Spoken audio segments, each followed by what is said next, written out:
आज एक लंबे समय के बाद फिर उनको वही विषय याद आता है और उस विषय को आधार बनाकर आप उस विषय से भटकाने का प्रयास करते हैं। फिलहाल कांग्रेस की सोच यही रही है, उनकी कार्यशैली यही रही है कि एक विषय को ये लोग इतना खींचते हैं और उसकी आड़ में ना ये सत्र चलने देते हैं, ना सदन चलने देते हैं। दिल्ली के जंतर मंतर पर छात्रों के प्रदर्शन में पुलिस के द्वारा पैलेट गन का इस्तेमाल किया गया, जिसके बाद कई छात्र जो है घायल भी हुए। अब इस मुद्दे को लेकर राहुल गांधी एफआईआर दर्ज करवाते हैं तो एफआईआर दर्ज नहीं लिया जाता है। राहुल गांधी पुलिस स्टेशन के बाहर धरना देते हैं। जब यह सवाल केंद्रीय मंत्री चिराग पासवान से किया जाता है तो पूरे प्रकरण पर क्या कुछ कह रहे हैं, पहले वीडियो पर नजर डालें। राहुल गांधी कल संसद निर्माण में खाने बजाने बैठे थे, जो धरना पे चलाएंगे, धरने में बैठे हैं, क्या कहेंगे?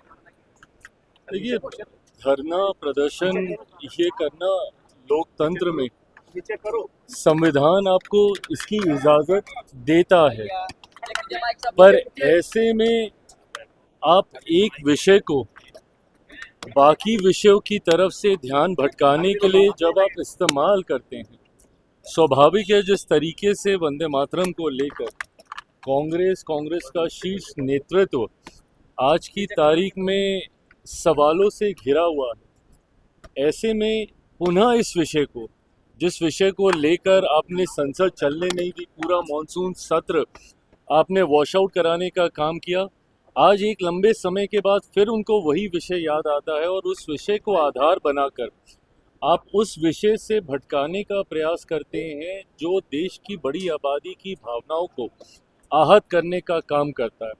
बहरहाल कांग्रेस की सोच यही रही है, उनकी कार्यशैली यही रही है कि एक विषय को ये लोग इतना खींचते हैं और उसकी आड़ में ना ये सत्र चलने देते हैं, ना सदन चलने देते हैं, ना उस वक्त के जो ज्वलंत विषय हैं जिसपे सही मायनों में चर्चा बातचीत होनी चाहिए, उससे भी ये लोग ध्यान भटकाने का काम करते हैं।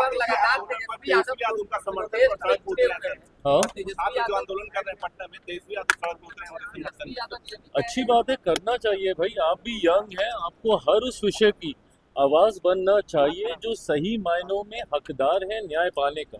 मैं खुद इस सरकार का हिस्सा होने के बावजूद निरंतरता में प्रयास करता हूं कि अगर कोई आवाज़ अनसुनी रह गई है सरकार से तो वो उनके कान तक पहुंचाने की जिम्मेदारी एक सेतु के माध्यम से पहुंचाने का मैंने भी हमेशा प्रयास किया है। ऐसे में नेता प्रतिपक्ष होने के नाते आपकी जिम्मेदारी और ज़्यादा बढ़ जाती है।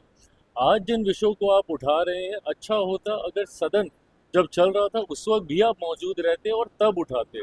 ज़रूरी है, नेता प्रतिपक्ष होने के नाते आपकी जिम्मेदारी बनती है, देर से निभा रहे हैं पर निभा रहे हैं, ये अच्छी बात है। आरक्षण में सुधार को लेकर दिल्ली में जो है धरना चल रहा है, कई लोगों की गिरफ्तारी भी हुई है, क्या कहेंगे? देखिए, आरक्षण एक ऐसा विषय है जिसपे किसी भी तरीके का भ्रम देश में की एक बड़ी आबादी के भीतर संशय, आक्रोश उत्पन्न कर सकता है। ये लोग किस सोच के साथ अनशन पर बैठे हैं, सरकार के समक्ष जब ये अपनी बातों को स्पष्ट तरीके से रखेंगे तो ज़रूर सरकार इनके साथ संवाद कर अपने पक्ष आर्थिक आधार पे 10% का आरक्षण पहले से ही सरकार के द्वारा और इसी सरकार के द्वारा वो दिया जाने का काम किया गया।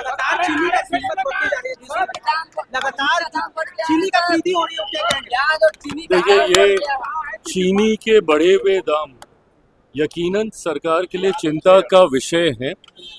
सरकार के भीतर इसको लेकर चर्चा हो रही है कि कैसे जल्द से जल्द इसको नियंत्रित किया जाए। जितना प्रोडक्शन अपेक्षित था उसकी बनिस्बत इस बार इतना ना होना एक कारण रहा है, पर मैं मानता हूं कि ये एक टेम्पररी फेज है, बहुत जल्द इसको नियंत्रित कर लिया जाएगा। तो सुना आपने चिराग पासवान ने क्या कुछ कहा कि राहुल गांधी और कांग्रेस का ये तो नियत ही रहा है, ये लोग मॉनसून सत्र नहीं चलने देते, एक मुद्दे को लेकर पूरी की पूरी मॉनसून सत्र में हंगामा खड़े कर देते हैं, चाहे चीनी का दाम आसमान छुए या फिर चाहे बिहार में स्टूडेंट का प्रोटेस्ट हो। इस पर भी चिराग पासवान ने क्या कुछ कहा है आपने इस वीडियो में सुना। आपकी राय क्या है कमेंट में अपनी राय भी जरूर दीजिएगा। बने रहे हमारे साथ, तब तक के लिए बहुत बहुत शुक्रिया।